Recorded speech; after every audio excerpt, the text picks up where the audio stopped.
This account confirmed that of the mayor. The authorities were not in a condition to cope with serious revolt. Mazarin endeavoured to circulate among the people a report that troops had only been stationed on the quays and on the Pont Neuf, on account of the ceremonial of the day, and that they would soon withdraw. In fact, about 4 o'clock they were all concentrated about the Palais Royal, the courts and ground floors of which were filled with musketeers and Swiss guards, and there awaited the outcome of all this disturbance.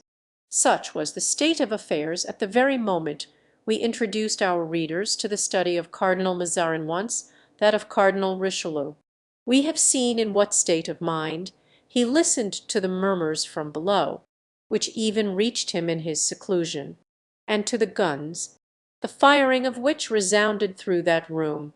All at once he raised his head, his brow slightly contracted like that of a man who has formed a resolution. He fixed his eyes upon an enormous clock that was about to strike 10, and taking up a whistle of silver gilt that stood upon the table near him, he shrilled it twice. A door hidden in the tapestry opened noiselessly, and a man in black silently advanced and stood behind the chair on which Mazarin sat. "Bernouin," said the cardinal, not turning round, for having whistled, he knew that it was his valet de chambre who was behind him. The Black Musketeers. "My lord?" "What company?" "Trouville's company." "Is there any officer belonging to this company in the antechamber?" "Lieutenant d'Artagnan." "A man on whom we can depend?" "I hope." "Yes."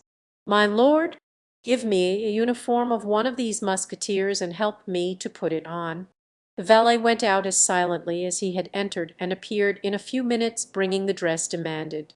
The cardinal, in deep thought and in silence, began to take off the robes of state he had assumed in order to be present at the sitting of Parliament, and to attire himself in the military coat, which he wore with a certain degree of easy grace, owing to his former campaigns in Italy. When he was completely dressed, he said, "Send hither Monsieur d'Artagnan." The valet went out of the room, this time by the centre door, but still as silently as before. When he was left alone, the cardinal looked at himself in the glass with a feeling of self-satisfaction. Still young, for he was scarcely 46 years of age, he possessed great elegance of form, and was above the middle height. His complexion was brilliant and beautiful, his glance full of expression, his nose, though large, was well proportioned, his forehead broad and majestic, his hair, of a chestnut colour, was curled slightly, his beard, which was darker than his hair, was turned carefully with a curling iron, a practice that greatly improved it. After a short time the cardinal arranged his shoulder belt, then looked with great complacency at his hands, which were most elegant and of which he took the greatest care, and throwing on one side the large kid gloves tried on at first, as belonging to the uniform, he put on others of silk only. At this instant the door opened. "Monsieur d'Artagnan," said the valet de chambre. An officer, as he spoke, entered the apartment.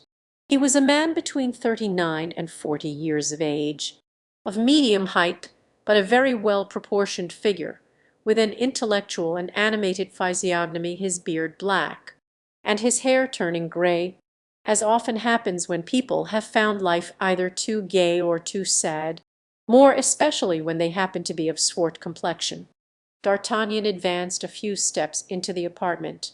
How perfectly he remembered his former entrance into that very room, seeing, however, no one there except a musketeer of his own troop.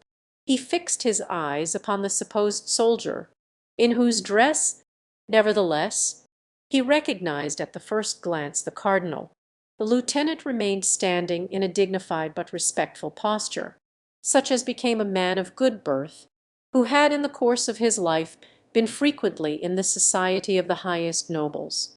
The cardinal looked at him with a cunning rather than serious glance, yet he examined his countenance with attention, and after a momentary silence said, "You are Monsieur d'Artagnan." "I am that individual," replied the officer.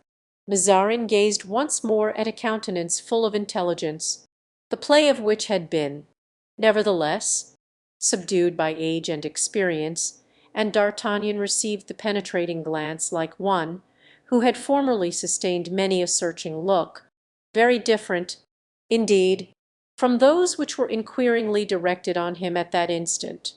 "Sir," resumed the cardinal, "you are to come with me, or rather, I am to go with you. I am at your command." "My lord," returned D'Artagnan, "I wish to visit in person the outposts which surround the Palais Royal. Do you suppose that there is any danger in so doing?" "Danger, my lord!" exclaimed D'Artagnan, with a look of astonishment. "What danger?" "I am told that there is a general insurrection. The uniform of the king's musketeers carries a certain respect with it, and even if that were not the case I would engage with 4 of my men to put to flight 100 of these clowns. Did you witness the injury sustained by Comminges?" "Monsieur de Comminges is in the guards and not in the musketeers, which means, I suppose, that the musketeers are better soldiers than the guards." The cardinal smiled as he spoke.